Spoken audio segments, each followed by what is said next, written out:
ആളുണ്ട് എന്നുള്ളതും ഒരു ക്യാമറ വെച്ചോ അല്ലെങ്കിൽ ഓഡിയോ വെച്ച് തെളിവെടുക്കാനും പറ്റില്ല. റൂമിൽ നടക്കുന്ന കാര്യങ്ങൾ എങ്ങനെ ഞാൻ ഓരോ ദിവസം എനിക്ക് പേടിയാണ്. രാത്രിയാവും ആകുമ്പോഴും എനിക്ക് പേടിയാണ്. പകലാവുമ്പോൾ എനിക്ക് സമാധാനം, രാത്രിയാവുമ്പോൾ എനിക്ക് പേടിയാണ്. മണിപ്പിന്റെ ഒക്കെ ടൈം ആവുമ്പോൾ അപ്പൊ ഇയാളുടെ വീട്ടിൽ പറയുന്നുണ്ട് ഞാൻ തൊടാൻ സമയത്തില്ല, ഞാൻ എപ്പോഴും ഫോണിൽ നോക്കിയിരിക്കും, ഞാൻ ബുക്കിൽ നോക്കിയിരിക്കും. ശരിയാണ്, പേടിച്ചിട്ടാണ് ബ്രോ, പേടിച്ചിട്ട് ഉറങ്ങാൻ കണ്ടിട്ടുണ്ടെങ്കിൽ ഇയാൾ അറ്റാക്കിങ്. എനിക്ക് ഇരുട്ട് പേടിയാണ്. ഇപ്പോൾ ലൈറ്റ് ഇടാണ്ടിരിക്കുമ്പോൾ എനിക്കൊരു പേടിയാണ്. അതൊക്കെ ഉപദ്രവിക്കാൻ വരുന്ന പോലെ ഒരു തോന്നല. നമ്മൾ ഇതുവരെ പല ആളുകളുടെയും മെസ്സേജസ് എടുത്ത് വീഡിയോ ചെയ്തിട്ടുണ്ട്. പക്ഷേ ഇതുവരെ നമ്മൾ ചെയ്തതിൽ വെച്ച് വളരെയധികം ഇമ്പോർട്ടൻസ് അറിയിക്കുന്ന ഒരു മെസ്സേജാണ് ഇന്ന് ഞാൻ വീഡിയോ ആയിട്ട് നിങ്ങൾക്ക് മുമ്പിൽ അവതരിപ്പിക്കുന്നത്. അപ്പോൾ ഞാൻ ആ മെസ്സേജ് ആദ്യം ഒന്ന് വായിക്കാം. ഹായ് ബ്രോ, തൻ്റെ വീഡിയോ ഞാനിപ്പോൾ കണ്ടതേ ഉള്ളൂ. മറ്റു പല വീഡിയോകളും കാണാറുണ്ട്. ആദ്യമായിട്ടാണ് ഒരു വീഡിയോയ്ക്ക് റിപ്ലൈ ചെയ്യണമെന്ന് തോന്നുന്നത്. മേ ബി ഇന്ന് താൻ ചെയ്ത വീഡിയോ ഞാനുമായും എൻ്റെ ജീവിതവുമായും നല്ലപോലെ കണക്റ്റ് ആയതുകൊണ്ടായിരിക്കാം. മുമ്പ് ഒരു വീഡിയോ ചെയ്തിരുന്നല്ലോ വിവാഹ ആർഭാടങ്ങളെക്കുറിച്ച്. അത് കണ്ടപ്പോൾ ഒരുപാട് സന്തോഷം തോന്നി. കാരണം എപ്പോഴും ഞാൻ ചിന്തിക്കുന്ന കാര്യമാണ്, എന്തിനാണ് ഇത്ര അനാവശ്യ ചിലവെന്ന്. ഒരു ഐഫോണിന് വേണ്ടി കല്യാണം കഴിക്കുന്ന ഫ്രണ്ട്സ് എനിക്കും ഉണ്ടായിരുന്നു. ഈവൻ എൻ്റെ കുടുംബത്തിലുള്ള ആൾ വരെ പറഞ്ഞു, എടി വേഗം നിൻ്റെ കല്യാണം ഉറപ്പിച്ച് എൻഗേജ്മെൻറ്റ് നടത്താൻ, അപ്പോൾ ഐഫോൺ, ഡ്രസ്സ്, ചോക്ലേറ്റ്സ്, ഹാമ്പറൊക്കെ കിട്ടും. ഞാൻ പറഞ്ഞു ഐഫോൺ കിട്ടുന്നതൊക്കെ എനിക്ക് സന്തോഷം തന്നെയാണ്, പക്ഷേ അത് ഞാൻ അധ്വാനിച്ച് വാങ്ങുന്നതാണ് എനിക്കിഷ്ടമെന്ന് പറഞ്ഞപ്പോൾ, നിനക്ക് ഭ്രാന്താണ് ഈ പൈസ ചിലവാക്കി അത്രയും വിലയുള്ളതൊക്കെ വാങ്ങാൻ, എൻഗേജ്മെൻറ്റ് കഴിഞ്ഞാൽ അതൊക്കെ ഫ്രീ ആയിട്ട് കിട്ടുമല്ലോ എന്ന്. ഞാൻ വാ വിളിച്ച് നിന്നുപോയി. മറ്റുള്ളവരെ ഊറ്റി ജീവിക്കാനാണ് ആൾക്കാർക്ക് ഇഷ്ടം. ഞാൻ പറയാൻ വന്നത് അതല്ല ബ്രോ. ഇന്ന് ചെയ്ത വീഡിയോയുമായി ബന്ധപ്പെട്ട് എനിക്കൊരു കാര്യം പറയാനുണ്ട്. ഒരു പെണ്ണായതുകൊണ്ട് പറയേണ്ടി വരുന്നതിൽ വിഷമമുണ്ട്, എങ്കിലും പറയുക. പെൺകുട്ടികളാണ് ഡിവോഴ്സിന് മുന്നിൽ നിൽക്കുന്നത്. നിസ്സാര കാര്യങ്ങൾക്ക് ഡിവോഴ്സ് ആകുന്നവർ കാരണം ന്യായമായും ഡിവോഴ്സ് കിട്ടേണ്ടവർ കൂടി ആവശ്യമില്ലാതെ ഡിവോഴ്സ് നേടുന്നു എന്ന ലേബലിൽ വന്നു. ഞാനും ഇപ്പോൾ ഓൺഗോയിങ് ഡിവോഴ്സാണ്. കല്യാണം കഴിഞ്ഞ് 2 മാസം ആയപ്പോൾ തന്നെ സെപ്പറേറ്റഡ് ആയി. 2 മാസമല്ലേ ആയുള്ളൂ എന്ന് പലരും ചോദിക്കുന്നു. പക്ഷെ അത്രയും ദിവസം ഞാൻ അനുഭവിച്ച ടോർച്ചർ, പേടി, അതെനിക്ക് മറ്റുള്ളവർക്ക് മുന്നിൽ പറയാൻ തന്നെ നാണക്കേട് തോന്നുന്നു. അയാൾ കുടിക്കും, വലിക്കും. അതെൻ്റെ വീട്ടിൽ പറഞ്ഞപ്പോൾ എല്ലാവരും പറഞ്ഞു സാരമില്ല, നമുക്ക് സംസാരിച്ച് തീർക്കാമെന്ന്. അങ്ങനെ എൻ്റെ ഫാമിലി സംസാരിച്ചു. ഇനി കുടിക്കില്ല, വലിക്കില്ല എന്നൊക്കെ അയാൾ ഉറപ്പ് നൽകി. പക്ഷേ ബെഡ്റൂമിൽ അയാൾ വേറൊരാളായി മാറി. നിന്റെ വീട്ടുകാർ ആരാടി എന്നോട് കുടിക്കേണ്ട എന്ന് പറയാൻ? ഞാൻ എൻ്റെ പൈസയ്ക്കാണ് കുടിക്കുന്നത്. ബ്രോ, ഞാൻ കുറച്ച് റിലീജിയസ് ആയി ജീവിക്കുന്ന ആളാണ്. അയാൾ നേരെ ഓപ്പോസിറ്റാണ്. സ്ഥിരമായി ജോലിയില്ല. പ്രൊപ്പോസൽ വന്നപ്പോൾ പറഞ്ഞത് ഡിസൈനർ ആണെന്നാണ്. പക്ഷേ വിവാഹശേഷമാണ് അറിയുന്നത് അയാൾക്ക് സ്ഥിര ജോലിയില്ലെന്ന്. അയാൾക്ക് മറ്റൊരു റിലീജിയനിലെ ഫ്രണ്ടുണ്ട്. അയാൾക്ക് വീടും ബാറും ചേർന്നാണ് വരുന്നത്. അവിടെയാണ് ഇയാൾ മിക്കപ്പോഴും ഉള്ളത്. അതൊക്കെ വഴിയെ പറഞ്ഞ് ശരിയാക്കാമെന്ന് കരുതി. കാരണം പലരും സഹായിച്ചിട്ടാണ് കല്യാണം നടന്നത്. പടച്ചോന്റെ അനുഗ്രഹം കൊണ്ട് ഒരു തരി കടം പോലും ഉണ്ടായില്ല. അങ്ങനെയൊക്കെ കരുതിയാണ് അയാളെ ശരിയാക്കി എടുക്കാമെന്ന് കരുതിയത്. പക്ഷെ അയാൾ ഞാൻ വിചാരിച്ചതിനേക്കാൾ ഒരു സൈക്കോ ആയിരുന്നു. കാരണം ഹിസ് എ സെക്സ് മാനിയാക്ക്. കല്യാണം കഴിഞ്ഞ ആദ്യ രാത്രി തന്നെ എന്നോട് പറഞ്ഞു, ഞാൻ കുടിക്കും, വലിക്കും, എന്നോട് അതൊന്നും നിർത്താൻ പറയരുത്. അങ്ങനെ പറയുന്നത് ഇഷ്ടമല്ല. പിന്നെ എൻ്റെ മുന്നിൽ നിന്ന് കരയരുത്. എനിക്ക് കല്യാണത്തിന് താല്പര്യം ഉണ്ടായിരുന്നില്ല. പിന്നെ പെങ്ങന്മാർ നിർബന്ധിച്ചുകൊണ്ടാണ് കെട്ടിയത്. ഇതാണ് ആദ്യ ദിവസം അയാൾ എന്നോട് പറഞ്ഞത്. പക്ഷെ പിറ്റേ ദിവസമാണ് ഏറ്റവും ഷോക്കിംഗ് ആയിട്ടുള്ള അനുഭവം കിട്ടിയത്. ഹീ സെഡ്, ഞാൻ പോൺ വീഡിയോസ് കാണും, എനിക്കത് ഭയങ്കര ലഹരിയാണ്, ഞാൻ ആകെ തകർന്നുപോയി. അന്ന് രാത്രി തന്നെ അയാൾ പ്രാവർത്തികമാക്കുകയും ചെയ്തു. ഉറങ്ങിക്കിടക്കുന്ന എന്നെ ബലം പ്രയോഗിച്ച് വാവുത്തി പീരിയഡ് ടൈം പോലും നോക്കാതെ അയാൾ സെക്ഷുവലി അബ്യൂസ് ചെയ്തു. ആ സമയത്ത് ഞാൻ വേദന കൊണ്ട് പുളയും. ഹെവി ബ്ലീഡിങ് വരെ വന്നു. 7 പാഡ് ആ ദിവസം ഞാൻ ഉപയോഗിക്കേണ്ടി വന്നു. ഇതൊക്കെ ആരോടും പറയാൻ പറ്റുമോ? പറഞ്ഞാൽ അംഗീകരിക്കുമോ? എൻ്റെ വീട്ടിൽ പറഞ്ഞപ്പോൾ അവർ പറയുക ആണുങ്ങളൊക്കെ അങ്ങനെയാ. അപ്പോൾ ഈ മെസ്സേജ് വായിച്ചപ്പോൾ എനിക്ക് തന്നെ കുറച്ചൊരു വല്ലാത്തൊരു ഷോക്കിംഗ് ഫീലിംഗ് ആയിരുന്നു. അപ്പം പിന്നെ ഇത് എത്രത്തോളം ജെന്യൂൻ ആണെന്ന് എനിക്കറിയില്ല. സോ ഞാൻ അവരോട് പറഞ്ഞു, എനിക്ക് കുറച്ച് ഡീറ്റെയിൽസ് കൂടെ അറിയണം. ഇൻസ്റ്റാഗ്രാമിൽ എനിക്കൊന്ന് മെസ്സേജ് അയക്കാൻ പറഞ്ഞു. അങ്ങനെ ഏകദേശം ഒരു 3 to 4 ഡേയ്സ് കഴിഞ്ഞിട്ട് അവരെനിക്ക് ഇൻസ്റ്റാഗ്രാമിൽ മെസ്സേജ് അയച്ചു. അപ്പോൾ ഇൻസ്റ്റാഗ്രാമിൽ മെസ്സേജ് അയച്ചപ്പം എനിക്ക് ഓൾമോസ്റ്റ് കൺഫേം ആയത് ജെന്യൂൻ ആയിട്ടുള്ള കേസ് തന്നെയാണ്. അപ്പം ഞാൻ അവരുടെ വോയിസ് ഒന്ന് ഓൾട്ടർ ചെയ്തിട്ട് ഇവിടെ കേൾപ്പിക്കുക. എനിക്ക് അവരുടെ ഐഡൻറ്റിറ്റി വെളിപ്പെടുത്താൻ പറ്റില്ല, ഒറിജിനൽ വോയിസും കേൾപ്പിക്കാൻ പറ്റില്ല. കാരണം വളരെയധികം മോശം അനുഭവങ്ങൾ നേരിട്ടൊരു വ്യക്തിയാണ്. അവരുടെ ഐഡൻറ്റിറ്റി നമ്മൾ ഒരു വീഡിയോയിലും ആരുടെ ഐഡൻറ്റിറ്റി വെളിപ്പെടുത്താറില്ല. ഹായ് ബ്രോ, എൻ്റെ പേര് ഞാൻ മുൻപ് മെൻഷൻ ചെയ്തിരുന്നല്ലോ. അപ്പോൾ മെയിലിലൂടെ അയക്കുമ്പോൾ നമുക്കൊരു ലിമിറ്റിനപ്പുറത്തേക്ക് കാര്യങ്ങൾ സ്പെസിഫൈ ചെയ്യാൻ പറ്റില്ല. നമുക്ക് കൂടുതൽ വിശദീകരിക്കാനും പറ്റില്ലല്ലോ, ടൈപ്പ് ചെയ്യലല്ലേ. വോയിസ് ആകുമ്പോൾ നമുക്കതല്ല, കാര്യങ്ങൾ കൂടുതൽ ക്ലിയർ ആവും. അപ്പോൾ ഞാൻ ഡയറക്റ്റായിട്ട് കാര്യത്തിലോട്ട് വരാം. 2001 എൻ്റെ കല്യാണം. അപ്പോൾ ഇയാളുടെ പ്രൊപ്പോസൽ വരുന്നത് 2 തവണയാണ് വന്നത്. ആദ്യം ഒരു തവണ വന്നു, ഒഴിവാക്കി വിട്ടു. അന്ന് അവരെന്നോട് പറഞ്ഞത് പെൺകുട്ടികൾ പുറത്തിറങ്ങുന്നത് ഇഷ്ടമല്ല, പെൺകുട്ടികൾ പണിക്ക് പോയിട്ട് എൻ്റെ കുടുംബം കഴിയേണ്ട കാര്യമില്ല എന്നൊക്കെയാണ് അന്ന് അയാളുടെ ഉമ്മ എന്നോട് ആലോചന വന്നപ്പോഴൊക്കെ സംസാരിച്ചിരുന്നു. അത് കേട്ടപ്പോൾ തന്നെ ഞാൻ ഒഴിവാക്കി ഇട്ടു. അതിന് എൻ്റെ വീട്ടിൽ നിന്ന് ഒരുപാട് ചീത്തയും വഴക്കൊക്കെ ഞാൻ കേൾക്കേണ്ടി വന്നു. അങ്ങനെ കൊറോണ ടൈമിലൊക്കെ. അന്ന് ഞാൻ ഡിഗ്രിക്ക് ജോയിൻ ചെയ്തിട്ടുള്ളൂ. അത് കഴിഞ്ഞ് 2022 പ്രപ്പോസൽ വീണ്ടും വന്നപ്പോൾ ഞാൻ പറഞ്ഞു ഞാനൊന്ന് ഒഴിവാക്കി വിട്ടതാണ്, പിന്നെ അത് കൊണ്ടുവരേണ്ട ആവശ്യമില്ലാന്ന് പറഞ്ഞു. പക്ഷെ അവർ തന്നെ പറഞ്ഞു ഇപ്പൊ കുഴപ്പമില്ല, പഠിക്കാൻ പോകുന്നത് കൊണ്ട് കുഴപ്പമില്ല, ജോലിക്ക് പോകുന്നത് കൊണ്ട് കുഴപ്പമില്ല എന്നൊക്കെ പറഞ്ഞു. അപ്പൊ ഞാൻ ഓർത്തു മാറിയിട്ടുണ്ടാവും, ചിന്താഗതിയൊക്കെ മാറിയിട്ടുണ്ടാവും എന്ന് കരുതി. ഇയാളുടെ ഫാമിലിയിൽ ഇയാൾ ഉൾപ്പെടെ അവർക്ക് 8 മക്കളാണ്, 6 പെൺകുട്ടികളും 2 ആൺമക്കളും. ആൺകുട്ടികളുടെ മൂത്തത് ഇയാളാണ്, ഇയാൾക്ക് താഴെ ഒരു അനിയനാണ്, പിന്നെ ഒരു അനിയത്തിയുണ്ട്. ബാക്കി എല്ലാവരും ഇയാളെക്കാളും മുതിർന്നതാണ്. അങ്ങനെ കല്യാണം ഉറപ്പിക്കുന്ന ടൈമിൽ 2 തവണ പെണ്ണ് കാണാൻ വന്നപ്പോൾ പോലും എന്നോട് ഒരു വാക്ക്, അറ്റ്ലീസ്റ്റ് പേരെങ്കിലും ജസ്റ്റ് ഒന്ന് ചോദിക്കേണ്ട എന്താ പേര്, എന്ത് ചെയ്യുന്നു, ഇത് അറ്റ്ലീസ്റ്റ് മൂത്തേക്ക് പോലും ഇയാൾ നോക്കിയിരുന്നില്ല. 2 തവണ. അപ്പൊ ഞാനായിട്ട് അവരുടെ പെണ്ണന്മാരോട് പറഞ്ഞു എന്താന്ന് ഞാൻ സംസാരിക്കുന്നത് വെച്ചാൽ അയാൾക്ക് സംസാരിക്കണ്ടെന്ന് പറഞ്ഞു. സ്വാഭാവികമായിട്ട് ഞാൻ ആലോചിച്ചത് ഇങ്ങനെ പെണ്ണാണ് വരുമ്പോഴൊക്കെ ഒരു നാണം അല്ലെങ്കിൽ ഒരു നെർവസ്നെസ് ഒക്കെ ആയിരിക്കും. ഒട്ടുമിക്ക ആൾക്കാരിൽ അതുണ്ടല്ലോ. സാധാരണ പെൺകുട്ടികൾക്കാണ് നാണം, പേടി, ടെൻഷൻ ഒക്കെ ഉണ്ടാവുക. പക്ഷെ എന്റെ കാര്യത്തിൽ എനിക്ക് അങ്ങനത്തെ ഫീലിങ്സേ വരുന്നില്ല. കാരണം എന്റെ ഉള്ളിൽ ഒരു പേടിയാണ്. ഞാൻ എന്റെ ഉമ്മയുടെ പപ്പാടെയും ലൈഫ് കണ്ട് വളർന്നതുകൊണ്ട് കല്യാണം കഴിക്കാൻ ആഗ്രഹം ഉണ്ടെങ്കിലും പേടിയാണ്. ആ ഒരു ഇതുകൊണ്ടായിരിക്കും എനിക്ക് അങ്ങനത്തെ ടെൻഷനും ഇതൊന്നും ഇല്ലാത്തത്. പക്ഷെ എങ്കിലും ഞാൻ ധൈര്യം സംഭരിച്ചുകൊണ്ട് ചോദിച്ചു, വേണ്ടെന്ന് പറഞ്ഞു. പിന്നീട് അന്ന് കല്യാണം ഉറപ്പിച്ചതിന് ശേഷം ഞാൻ വിചാരിച്ചു വിളിക്കും, മെസ്സേജ് അയക്കും എന്നൊക്കെ. അതുകൊണ്ടായിരുന്നില്ല. പക്ഷെ അയാളുടെ ഉമ്മ എന്റെ ഉമ്മനെ കോൺടാക്ട് ചെയ്യുമായിരുന്നു. എന്റെ ഉമ്മ കോൺടാക്ട് ചെയ്യുമ്പോൾ അവർ തമ്മിൽ സംസാരിക്കും. അപ്പൊ ഞാൻ പറയും ഉമ്മ അവരോടൊന്ന് ചോദിക്കാൻ എന്തെങ്കിലും ഇഷ്ടക്കുറവുണ്ടോ അയാൾക്ക്, അതുകൊണ്ടാണ് എന്നോട് സംസാരിക്കാത്തതെന്ന്. അപ്പൊ എന്റെ ഉമ്മ പുള്ളിക്കാരിനോട് ചോദിക്കാൻ എന്തെങ്കിലും ഇഷ്ടക്കുറവുണ്ടോ നോക്കുമ്പോഴൊന്നുമില്ല, മോൾക്കൊന്നും സംസാരിക്കണമെന്ന് പറഞ്ഞു എന്ന് പറഞ്ഞപ്പോൾ ആ സ്ത്രീ എന്റെ ഉമ്മാനോട് പറഞ്ഞു അതിന്റെ ഒന്നും ആവശ്യമില്ല, ഇനിയിപ്പോ കല്യാണം കഴിഞ്ഞിട്ട് സംസാരിച്ചാൽ മതിയെന്ന്. പിന്നെ അതിന്റെ ഇടയിൽ അവർ പറഞ്ഞു ഈ നിശ്ചയവും ചടങ്ങുകളൊന്നും വേണ്ട, വെറുതെ എന്തിനാ അനാവശ്യ ചെലവെന്ന് ഓർത്തപ്പോൾ ഞാനാണ് ഏറ്റവും കൂടുതൽ സന്തോഷിച്ചത്. ഭാഗ്യം മറ്റുള്ളവർ സഹായിച്ച് കല്യാണം നടത്തുന്നതുകൊണ്ട് അത്രയെങ്കിലും ചെലവ് കുറഞ്ഞു കിട്ടുമല്ലോ എന്ന് ഓർത്ത്. കാരണം വാപ്പാടെ ഒരു ഇൻഫ്ലുവൻസും അതിനകത്തില്ല, ഒരു ഇതുമില്ല. അപ്പൊ വാപ്പാനെ താഴ്ത്തി പറയല്ല, പക്ഷെ പല കുടുംബങ്ങളിലും നിന്ന് നടക്കുന്നത് അതാണ്. അപ്പൊ ഒരു കാര്യത്തിൽ ഒരു ഉത്സവം, കാരണം എന്റെ ഉമ്മ അത്രയും കിടന്നു ഓടിയിട്ടുണ്ട്. കല്യാണം വിളിക്കാൻ പോലും പൊരിഞ്ഞ വെയിലൊക്കെ നോമ്പ് പിടിച്ചിട്ടാണ് പോയത്. കൂട്ടുകാരെ പറ്റി പറയുമ്പോഴാണ് വേറൊരു കാര്യം കൂടെ എനിക്ക് സൂചിപ്പിക്കാനുണ്ട്. ഇയാളുടെ കൂട്ടുകെട്ട് എന്ന് പറഞ്ഞാൽ ഒരുപാട് വിശദീകരിക്കുന്നതിലും വരാം മറ്റൊരു വാക്കിൽ പറയുന്നതാണ്. റീസെന്റ് ഇപ്പോൾ ഒരു കഞ്ചാവ് കേസിൽ ഡയറക്ടറായിട്ടുള്ള അറസ്റ്റ് ചെയ്തല്ലോ, നാളെ മറൈൻ ട്രെയിൻ. ആളുടെ ഉറ്റ സുഹൃത്താണ് ഇയാൾ. സിനിമയുടെ പുറകിൽ സിനിമ എന്ന് പറഞ്ഞ് നടക്കുന്ന ഒരാളാണ്. അവന്റെ ഏറ്റവും അടുത്ത കൂട്ടുകാരനാണ്. അയാളുടെ വീട്ടിൽ ഞാൻ പോയിട്ടുണ്ട്. കൂട്ടുകെട്ട് എന്ന് പറയുന്നത് ഇയാളുടെ ഭാര്യ ആയിരുന്നതുകൊണ്ട് തന്നെ അത് എത്രത്തോളം ഉണ്ടെന്ന് തന്നെ എനിക്ക് നന്നായിട്ട് അറിയാം. അത് കഴിഞ്ഞ് പിറ്റേ ദിവസം അയാളുടെ വീട്ടിലേക്ക് പോകാൻ കല്യാണം കഴിഞ്ഞ് അയാളുടെ പെങ്ങളുടെ ഭർത്താവ് മരിച്ചിട്ട് 4 ദിവസം ആവുന്നുള്ളൂ. അപ്പൊ അതുവഴി ചാവക്കാട് അങ്ങോട്ട് പോയി. അന്ന് അവിടെ ചെന്ന് അത് കഴിഞ്ഞ് രാത്രി എന്നോട് അന്നാണ് എനിക്ക് ഇത്രയധികം ഷോക്ക്. എനിക്ക് ചിലപ്പോൾ മറ്റുള്ള കുട്ടികൾക്ക് അത് ഷോക്ക് ആയിരിക്കില്ല. ഞാൻ പറഞ്ഞല്ലോ പൊതുവെ ഒരു ഇൻട്രോവേർട്ട് ആയിട്ടുള്ള ഒരു പെണ്ണാണ്. ഒരുപാട് വീടിന്റെ ഉള്ളിൽ ഒതുങ്ങിക്കൂടി കഴിഞ്ഞിരുന്ന ഒരാളാണ്. അങ്ങനെ ഒരു പെണ്ണ് പുറത്തേക്ക് ഇതെല്ലാം പൊട്ടിച്ച് പുറത്തേക്ക് വന്ന് പുതിയൊരു ലൈഫ് കെട്ടിപ്പടുത്താൻ പറഞ്ഞ നിസ്സാരമല്ല, ഒരുപാട് ബുദ്ധിമുട്ടുണ്ട്. അപ്പൊ അങ്ങനെ ഓരോന്നോരോന്നും ഞാനിപ്പോൾ മെയിൻറ്റെയിൻ ചെയ്ത് വരുവാണ്. അതിൻ്റെ ഇടയിലാണ് പറയുന്നത്. അപ്പോഴാണ് അന്ന് രാത്രി അയാൾ എന്നോട് പറയുന്നത് ഞാൻ ഫോൺ വീഡിയോസ് കാണും. അതും ചമ്മലോടുകൂടിയോ അല്ലെങ്കിൽ പേടിയോടുകൂടിയോ ഒന്നല്ല, നല്ല ആത്മാഭിമാനത്തിലാണ് പറയുന്നത്. പ്രൗഡായിട്ട്. ഇപ്പൊ നമ്മൾ ഒരുപാട് എക്സാമിനൊക്കെ ഹയസ്റ്റ് മാർക്ക് സ്കോർ ചെയ്തിട്ട് നമ്മൾ അഭിമാനത്തോട് കൂടി പറയും. അതേപോലെ ഞാൻ കാലം കയറ്റി വെച്ച് കലയിൽ കൈ വെച്ചിട്ട് പറയുക, ഞാൻ ഫോൺ വീഡിയോസ് കാണും, എനിക്കത് ഭയങ്കര ഇഷ്ടമാണ്, നീയും വേണമെങ്കിൽ അങ്ങനെ ആയിക്കും. ഞാനിതൊക്കെ കേൾക്കുമ്പോൾ എന്താ പറയേണ്ടതെന്ന് പോലെ എനിക്കറിഞ്ഞൂടാ. ഞാൻ കുടിക്കും, വേണമെങ്കിൽ നീയും കുടിച്ചോ എന്നോട് പറയാം. അത് കഴിഞ്ഞ് പിറ്റേ ദിവസം തിരിച്ചു വന്ന് അന്ന് മരണ വീട്ടിൽ വെച്ചാണ് എനിക്ക് പീരീഡ്സ് ആയത്. പീരീഡ്സ് ആകുമ്പോൾ എത്രത്തോളം വേദന അനുഭവിക്കുമെന്ന് നമുക്ക് പറഞ്ഞു മനസ്സിലാക്കാൻ പറ്റുമെങ്കിലും അനുഭവിക്കാൻ പെൺകുട്ടികൾക്ക് എല്ലാ പെൺകുട്ടികൾക്കും ഉണ്ടാവില്ല. പിറ്റേ ദിവസം തിരിച്ചിങ്ങോട്ട് വന്ന് ആ രാത്രി മുതലാണ് ഇയാൾ ഞാൻ ഉറങ്ങിക്കിടക്കുമായിരിക്കും. ഞാൻ 9:30 മണിയാകുമ്പോൾ ഞാൻ കിടക്കും. കാരണം അതുവരെ എനിക്കൊരു റുട്ടീൻ ഉണ്ടായിരുന്നു. കോളേജിൽ പോകുന്നത് കൊണ്ട് കൊച്ചിയിൽ നിന്ന് തൃശ്ശൂരിലെ കോളേജിൽ എത്തണമെങ്കിൽ ഞാൻ വെളുപ്പിന് 4 മണിക്ക് എഴുന്നേക്കും. ആ 4 മണിക്ക് എഴുന്നേറ്റ് എൻ്റെ പ്രാഥമിക കാര്യങ്ങളെല്ലാം കഴിഞ്ഞ് ഫുഡ് കുക്ക് ചെയ്ത് വീട്ടിലെ കാര്യം ഒരുവിധ പണികളൊക്കെ ഒതുക്കി നമസ്കരിച്ചിട്ട് 6 മണിക്ക് എനിക്ക് ഇവിടെ ഇറങ്ങണം. എന്നാലും കൃത്യമായിട്ട് 9:15 കോളേജിലെത്തും. അതുകൊണ്ട് തന്നെ 9:30 മണിയാകുമ്പോൾ ഞാൻ കിടക്കും. അതൊരു റുട്ടീനായിട്ട് പോയിക്കൊണ്ടിരിക്കുമായിരുന്നു 3 കൊല്ലമായിട്ട്. പക്ഷേ ഇയാളുടെ എന്താ പറയാ, ഇയാളുടെ ആ 3ാമത്തെ ദിവസം മുതൽ ഞാൻ ഉറങ്ങുമായിരുന്നു. 12-1 മണി ആവാതെ ഇയാൾ വീട്ടിൽ വരില്ല. ആ വീട്ടിൽ വന്നതിന് ശേഷം ഒരു വലിയൊരു കുളിയുണ്ട്. ആ കുളി കഴിഞ്ഞ് വന്നതിന് ശേഷം രാവിലെ റൂമിലിരുന്ന് ഉറങ്ങിക്കൊണ്ടിരുന്ന എന്റെ മേലെ, ഞാനത് എങ്ങനെ പറയണമെന്ന് എനിക്ക് അറിഞ്ഞു കേട്ടോ, ഉറങ്ങിക്കൊണ്ടിരുന്ന എന്റെ മേലെ ഇടയ്ക്ക് ബോധം വന്നപ്പോൾ നെറ്റി എഴുന്നേറ്റിട്ട് നോക്കണം, എന്റെ മേലെ കയറിയിരുന്നു എന്തൊക്കെയോ അയാൾ കാണിക്കാൻ പരിശ്രമിക്കും. അതായത് എന്റെ ഡ്രസ് എല്ലാം വലിച്ചു വീഴുക. ഫസ്റ്റ് എനിക്ക് നല്ല പേടിയും ചമ്മലും ഉണ്ട് കേട്ടോ. ഇത് പറയുമ്പോൾ എനിക്ക് നല്ല പേടി. ഇമോഷണലി ഞാനിത് പറയുമ്പോൾ എനിക്കത് മുമ്പിൽ എനിക്ക് അനുഭവിക്കാൻ പോലെ ഫീൽ ആവുന്നുണ്ട്. എന്റെ മേലെ കയറിയിരുന്നു, എന്റെ വാ പൊട്ടിപ്പിടിച്ച് എനിക്ക് ശ്വാസം. സോറി, ഞാൻ കുറച്ച് ഇമോഷണലായി പോയി. എനിക്ക് എപ്പോൾ അത് ഓർക്കുമ്പോഴും എന്റെ സിറ്റുവേഷൻ അങ്ങനെ ആയിപ്പോകും. അത്രയും പേടിച്ച് പോയിട്ടാണ് ഞാൻ വോയിസ് അത്രയും ഇതാവുന്നത് കേട്ടോ.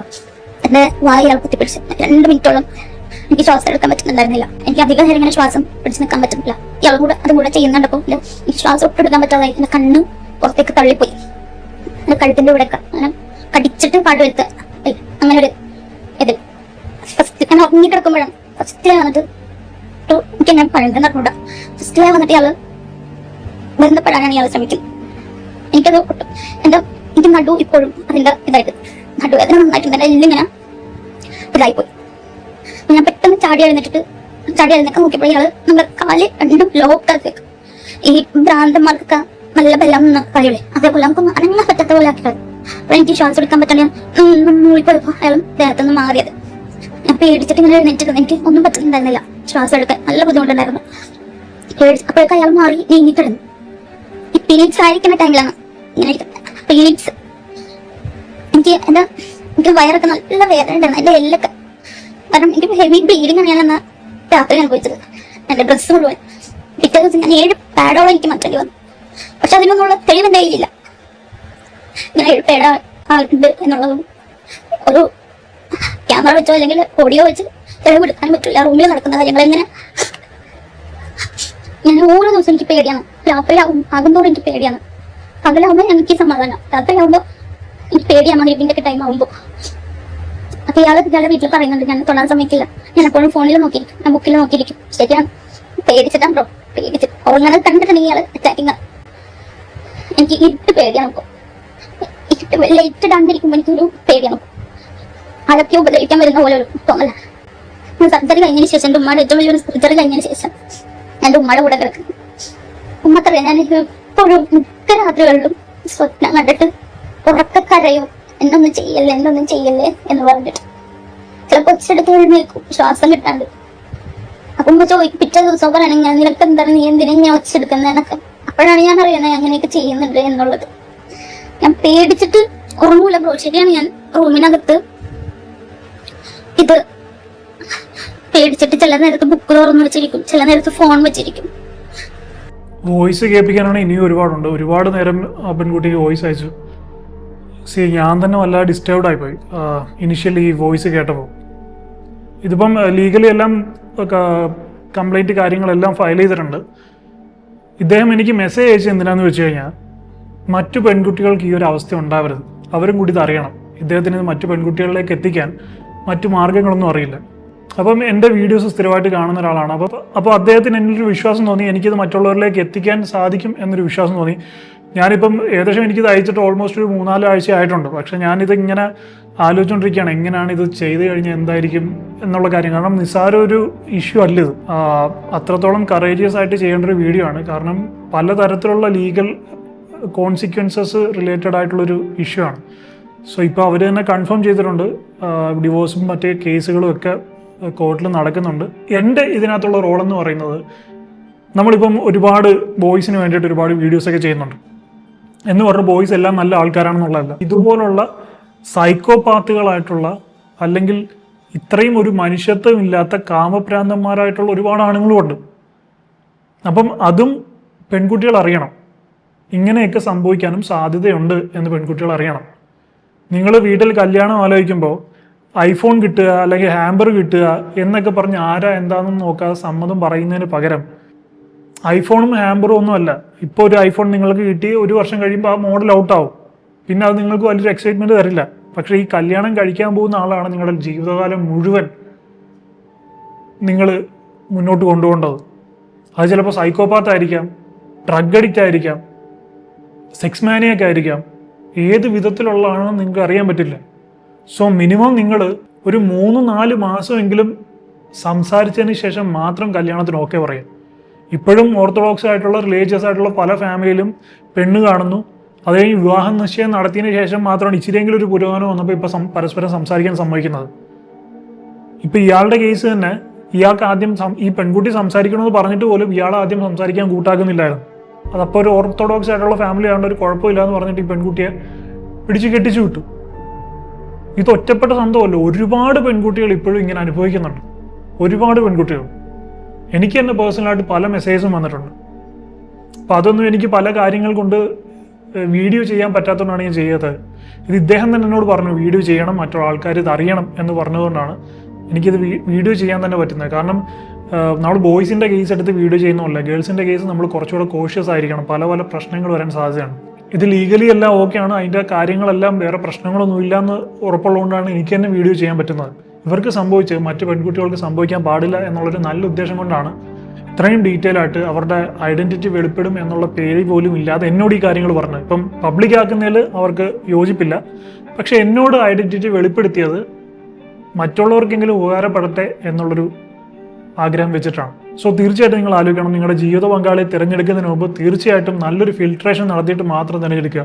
വീട്ടുകാരെ നിർബന്ധിച്ചു, കൂട്ടുകാർ കല്യാണം കഴിച്ചു പോകുന്നു, ഐഫോൺ കിട്ടും, ഹാമ്പർ കിട്ടും എന്നുള്ള പേരിൽ റോങ് ആയിട്ടുള്ള ഒരാളെ ചൂസ് ചെയ്ത് നിങ്ങളുടെ ജീവിതം നശിപ്പിക്കരുത്. അതുപോലെ ഇങ്ങനെ സെക്സ് മാനിയായിട്ടുള്ള ആണുങ്ങളോട് എനിക്ക് പറയാനുള്ളത്, നിങ്ങൾ ദയവ് ചെയ്തൊരു പെൺകുട്ടിയെ വിവാഹം കഴിച്ചിട്ട് ഇതിനു വേണ്ടി വിവാഹം കഴിച്ച് അവരുടെ ജീവിതം നശിപ്പിക്കരുത്. നിങ്ങളെപ്പോലുള്ള സൈക്കോപാത്തുകൾ കാരണം നല്ലൊരു ജീവിതം സ്വപ്നം കണ്ടുവരുന്ന പെൺകുട്ടികളുടെ ജീവിതം നശിപ്പിക്കാൻ ഇടയാവരുത്. ഇപ്പൊ ഈ വോയിസ് നിങ്ങൾ കേട്ടിട്ട് പല കാര്യവും ഈ യൂട്യൂബിന്റെ പോളിസി ഉണ്ടെന്ന് എനിക്കും പൂർണ്ണമായിട്ടും പറയാൻ സാധിക്കില്ല. പീരീഡ്സ് ആണെന്ന് പോലും നോക്കാതെ അത്രയും സെക്ഷൽ ഫ്രസ്ട്രേഷൻ കാണിക്കുന്ന ഒരു മാനസിക രോഗി എന്ന് ഇയാളെ പറയാനുള്ളൂ. ആ പെൺകുട്ടി എത്രത്തോളം ട്രോമയാണ് അനുഭവിക്കുന്നത്. ഇതെല്ലാം കഴിഞ്ഞിട്ട് ഇപ്പോഴും അവർ ആ ട്രോമ അനുഭവിച്ചുകൊണ്ടിരിക്കുകയാണ്. രാത്രി ലൈറ്റ് ഓഫ് ചെയ്യാൻ അവർക്ക് പേടിയാണ്, രാത്രി ഉറക്കത്തിൽ കിടന്ന് ഞെട്ടി ഉണരുകയാണ്. അവരുടെ ലൈഫ് ലോങ് ഇനി എത്ര നാൾ ആ ട്രോമ അവർ മുന്നോട്ട് കൊണ്ടുപോകണം?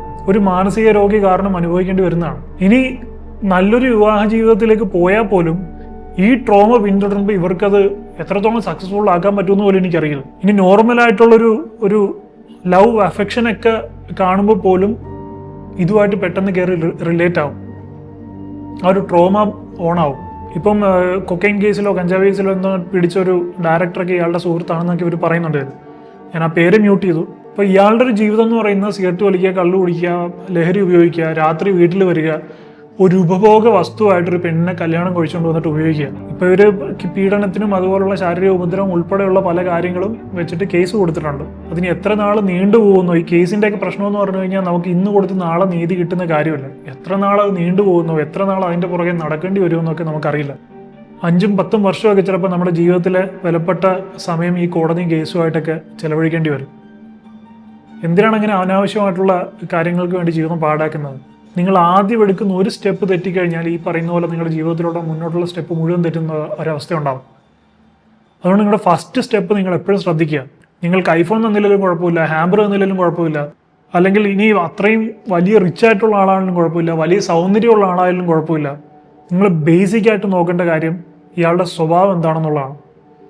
അതൊരു മിനിമം ഒരു 3-4 മാസമൊക്കെ സംസാരിക്കുമ്പോൾ ഏകദേശം നമുക്കൊരു സ്വഭാവമൊക്കെ മനസ്സിലാവും. ബേസിക് ആയിട്ടുള്ള ഇയാളുടെ സ്വഭാവം, ക്യാരക്ടർ ആദ്യം മനസ്സിലാക്കുക. ഇയാൾ മാനിയാക്കാണോ, സൈക്കോ ആണോ, ഇങ്ങനെയുള്ള കാര്യങ്ങളൊക്കെ നമുക്ക് ഒരാളോട് സംസാരിച്ചാൽ മാത്രമേ മനസ്സിലാക്കാൻ പറ്റുള്ളൂ. ഇപ്പോൾ 1 മാസമൊക്കെ ചിലപ്പോൾ കഷ്ടിച്ച്, ചിലൊരു 3 ആഴ്ച 1 മാസമൊക്കെ ഒരാൾക്ക് അഭിനയിക്കാൻ പറ്റും. അത് കഴിയുമ്പോൾ പതുക്കെ അവരുടെ ട്രൂ നേച്ചർ ഒരു 70-80% എങ്കിലും നമുക്കറിയാൻ പറ്റും. ഇന്നത്തെ കാലത്തും ഇത് മുന്നും നോക്കാതെ അറേഞ്ച് മാരേജ് പോലെ വീട്ടുകാരാലോചിക്കുക, അവരാലോചിക്കുക, കല്യാണം നടത്തുക എന്നൊക്കെ പറയുന്നത് പണ്ടൊക്കെ ആണെങ്കിൽ ഇപ്പം ഈ ഒരു പുതിയ ജനറേഷൻ ആയതുകൊണ്ടാണ് ഈ പെൺകുട്ടി ഇത് പുറത്തേക്ക് പറയാനും ഡിവോഴ്സിനും ഒക്കെ തന്നെ തയ്യാറായത്. പഴയ ജനറേഷനിലാണെങ്കിൽ ഇവൻ കാണിക്കുന്ന ഈ അക്രമങ്ങളെല്ലാം സഹിച്ച് ഒരു ജീവിതകാലം മുഴുവൻ ചിലപ്പം സഹിച്ച് നിൽക്കേണ്ടി വരും.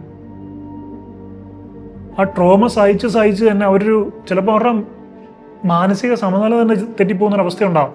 വളരെയധികം വിഷമം തോന്നിയ ഒരു കാര്യമാണിത്. ഞാനത് കുറേ നാളെടുത്തിട്ടാണ് ഇപ്പോൾ ഒരു വീഡിയോ ചെയ്യുന്നത്. എനിക്കിപ്പോൾ ഈ മെസ്സേജ് അയച്ചിട്ട് തന്നെ 1 മാസം അടുത്താവുന്നു. അപ്പം എനിക്ക് തന്നെ ആ ഒരു സെൽഫ് ഡൗട്ടാണ്, ഇത് എങ്ങനെ ഞാൻ പറയും, എങ്ങനെ ഇത് അവതരിപ്പിക്കും എന്നുള്ള കാര്യങ്ങളിലൊക്കെ. അപ്പം എനിക്ക് പറയാനുള്ളത് പെൺകുട്ടികളോടാണ്. കാരണം ഇങ്ങനെയുള്ള സൈക്കോപാത്തുകളൊന്നും നമുക്ക് ഉപദേശിക്കാൻ, അവർ നമ്മൾ പറയുന്ന പോലും കേൾക്കില്ല, പിന്നെയാണ് അവരെ ഉപദേശിച്ച് നന്നാക്കുന്നത്. അവരെ നമുക്ക് നന്നാക്കാൻ സാധിക്കില്ല. നമുക്ക് ചെയ്യാനുള്ളതെന്ന് പറഞ്ഞു കഴിഞ്ഞാൽ, ഇപ്പോൾ ഒരു കള്ളൻ, ഒരു മോഷ്ടാവ് മോഷ്ടിക്കുന്ന ആളാണ്. നമുക്ക് അയാളെ മുൻകൂട്ടി പ്രവചിച്ച് അയാളെ പിടിച്ച് ജയിലിലിടാൻ പറ്റില്ല. നമുക്ക് ചെയ്യാൻ പറ്റുന്നത് നമ്മുടെ സ്വത്തും സമ്പാദ്യവും എങ്ങനെ സേഫാക്കി വെക്കാം, കള്ളം കൊണ്ടുപോകാതെ എങ്ങനെ സേഫാക്കി വെക്കാം എന്നുള്ള കാര്യം മാത്രമാണ് നമുക്ക് ചെയ്യാൻ സാധിക്കുന്നത്. സോ അതുകൊണ്ട് തന്നെ ഇവിടെ എന്തെങ്കിലും ചെയ്യാൻ പറ്റുമെങ്കിൽ നിങ്ങൾക്ക് മാത്രമേ ഇപ്പോൾ ചെയ്യാൻ പറ്റുള്ളൂ. ഇങ്ങനെ ഇവനെ പോലുള്ള ഇതെല്ലാം കഴിഞ്ഞ് എന്തെങ്കിലും കേസ് കൊടുത്താൽ പോലും ചിലപ്പോൾ 5-10 വർഷം എടുക്കും അവന് അതിനുള്ള ശിക്ഷ വാങ്ങിച്ചു കൊടുക്കാൻ. അത്രയും നാൾ നിങ്ങളും കൂടി ഇതിൻ്റെ കൂടെ കോടതി കയറി ഇറങ്ങേണ്ട അവസ്ഥ ഉണ്ടാവും. അതിനു മുമ്പ് വീട്ടിൽ കല്യാണം ആലോചിക്കുന്നെങ്കിൽ വീട്ടുകാരോട് കൃത്യമായിട്ട് പറയുക, എനിക്ക് കുറച്ച് നാൾ സംസാരിച്ചിട്ട് എനിക്ക് ഓക്കെ ആണെന്ന് തോന്നുന്നെങ്കിൽ മാത്രം ഇത് പ്രൊസീഡ് ചെയ്താൽ മതി. റോങ് ആയിട്ടുള്ള ഒരാളുടെ കൂടെ ജീവിതം ചെലവഴിച്ച് ജീവിതത്തിൽ വലിയ ട്രോമ ഉണ്ടാക്കി ജീവിതം നശിപ്പിക്കുന്നതിനേക്കാളും നല്ലതാണ് കുറച്ച് ലേറ്റായിട്ട് കുറച്ച് സമയമെടുത്ത് ചിന്തിച്ച് വിവാഹം കഴിക്കുന്നത്. ശരിയാണ്, അവർക്ക് ഒന്നും ചെയ്യാൻ പറ്റാത്തൊരവസ്ഥ. രാത്രി ഉറങ്ങിക്കിടക്കുമ്പോൾ കായിക ബലം കൊണ്ട് എപ്പോഴും പുരുഷന് തന്നെയാണ് അപ്പർ ഹാൻഡ് ഉള്ളത്. ഇങ്ങനെ നമ്മുടെ പുറത്ത് കയറി വാ പൊത്തിപ്പിടിച്ച് ഇങ്ങനെയൊക്കെ ചെയ്യാന്ന് പറയുന്നത് ആണുങ്ങൾക്ക് തന്നെ കേൾക്കുമ്പോൾ ട്രോമ ബിൽഡ് ചെയ്യുന്നൊരു സാധനമാണ്. എനിക്കിത് കേട്ടപ്പോൾ തന്നെ എന്തോ ഒരു സഫോക്കേഷൻ പോലെ തോന്നി ഇവർ പറയുന്നത് കേട്ടപ്പോൾ തന്നെ. അപ്പോൾ അത്രയും ഒരു ഹെൽപ്ലെസ് ആയിട്ട് അത്രയും റെസിസ്റ്റ് ചെയ്യാൻ പറ്റാതെ അത് അനുഭവിച്ച അവരുടെ അവസ്ഥ എന്തായിരിക്കും? അതുകൊണ്ട് ദയവ് ചെയ്ത് നിങ്ങൾ ശ്രദ്ധിക്കുക, നിങ്ങളുടെ തെറ്റായിട്ടുള്ളൊരു തീരുമാനം അല്ലെങ്കിൽ ആലോചിക്കാതെ എടുത്തു ചാടി എടുക്കുന്ന ഒരു തീരുമാനം നിങ്ങളുടെ ജീവിതം നശിപ്പിക്കാൻ ഇടവരുത്തരുത്. നിങ്ങൾ നല്ല സ്ട്രോങ് ആയിട്ട് തന്നെ നിൽക്കുക, സ്ട്രോങ് ആയിട്ട് തന്നെ പറയുക, ഇങ്ങനെയുള്ള കണ്ടീഷൻസ് ഒക്കെ ഉണ്ട്, ഇങ്ങനെയുള്ള കാര്യങ്ങളൊക്കെ എനിക്ക് നോക്കിയിട്ട് മാത്രമേ വിവാഹം കഴിക്കാൻ പറ്റുള്ളൂ. ഒരു ദിവസമോ 2 ദിവസം സംസാരിച്ചിട്ട് എൻഗേജ്മെന്റ് കഴിഞ്ഞ് നമുക്ക് ആളെ തിരിച്ചറിയാൻ പറ്റില്ല എങ്ങനെയുള്ള ആളാണെന്ന്. അതിനാണ് ഞാൻ ഈ പറഞ്ഞൊരു മിനിമം 3 to 6 months ഒക്കെ എടുക്കും നമുക്ക് ഒരാളുടെ ഒരു ട്രൂ ആയിട്ടുള്ള ഒരു 70-80% എങ്കിലും മനസ്സിലാക്കിയെടുക്കാം. എന്നിട്ട് പോലും പിടിതരാതെ മനസ്സിലാക്കാൻ പറ്റാത്ത ആളുണ്ട്. ഒരുമിച്ച് ഒരുപാട് താമസിക്കാൻ തുടങ്ങി കഴിയുമ്പോഴേ ചിലപ്പോൾ പലപ്പോഴും നമുക്ക് മനസ്സിലാറുള്ളൂ. അത് പിന്നെ നമുക്കൊന്നും ചെയ്യാൻ പറ്റില്ല. നമുക്കിപ്പോൾ ചെയ്യാൻ പറ്റുന്ന ഒരു 3 to 6 months ഒക്കെ ഒന്ന് സംസാരിക്കുക, ഒരു ഗ്യാപ്പ് കൊടുക്കുക. ഇപ്പം വിവാഹമൊക്കെ ഓക്കെ ആയി ഫിക്സ് ആക്കുന്നു എന്ന് ആദ്യം എല്ലാം ഓക്കെ ആണെങ്കിൽ ഫിക്സ് ആക്കുന്നതിന് മുമ്പ് ഒരു 3 to 6 months ഒരു ഗ്യാപ്പ് കൊടുക്കുക. എന്നിട്ട് സംസാരിച്ച് നോക്കുക. ക്ലിയർ ആയിട്ട് നിങ്ങളുമായിട്ട് കമ്മ്യൂണിക്കേറ്റ് ചെയ്യാൻ പറ്റുന്നുണ്ട്, ക്ലിയർ ആയിട്ട് നിങ്ങൾക്ക് ആ ഒരു കമ്മ്യൂണിക്കേഷൻ മുന്നോട്ട് കൊണ്ടുപോകാൻ പറ്റുന്നുണ്ട്, അവരുടെ സംസാരത്തിലും പ്രവൃത്തിയിലൊന്നും നിങ്ങൾക്ക് റോങ് ആയിട്ടൊന്നും തോന്നുന്നില്ല എന്നുണ്ടെങ്കിൽ മാത്രം അതിനൊക്കെ പറയുക. ഇദ്ദേഹം ഇനിയും കുറേ മെസ്സേജസ് അയച്ചിട്ടുണ്ട്, എല്ലാം കൂടെ എനിക്ക് വീഡിയോ കേൾപ്പിക്കാൻ പറ്റില്ല. സോ അതിൻ്റെ പ്രധാനപ്പെട്ട കുറച്ച് പാർട്ട് മാത്രമാണ് ഞാൻ നിങ്ങളെ ഇപ്പോൾ കേൾപ്പിച്ചത്. സോ പെൺകുട്ടികളൊക്കെ തീർച്ചയായിട്ടും ശ്രദ്ധിക്കുക, നിങ്ങളുടെ ലൈഫ് തെറ്റായിട്ടുള്ള ഡിസിഷൻ കൊണ്ട് അപകടത്തിലാകാനുള്ള അവസ്ഥ ഉണ്ടാവരുത്. പിന്നെ ആൺകുട്ടികളോട് എനിക്ക് പറയാനുള്ളത്, ഹോണസ്റ്റ് ആയിട്ട് ആത്മാർത്ഥമായിട്ടൊരു പാർട്ട്ണർ എനിക്ക് വേണം, എനിക്ക് എൻ്റെ ലൈഫ് ഷെയർ ചെയ്യാൻ, നോട്ട് ജസ്റ്റ് ഫോർ സെക്സ്, ബാക്കി എല്ലാത്തിനും കൂടെ എൻ്റെ ലൈഫ് കംപ്ലീറ്റ് ആയിട്ട് ഷെയർ ചെയ്യാൻ ഒരാൾ വേണമെന്ന് തോന്നുന്നെങ്കിൽ മാത്രം നിങ്ങൾ വിവാഹം കഴിക്കാൻ പോവുക. അല്ല ജസ്റ്റ് ഫോർ സെക്സ് അല്ല അങ്ങനെയുള്ള കാര്യത്തിന് മാത്രമായിട്ട് ഒരിക്കലും ഒരു പെൺകുട്ടിയുടെ ജീവിതം നശിപ്പിക്കാതിരിക്കുക. I'll see you in my next video. I'm Adil Hussain, signing off.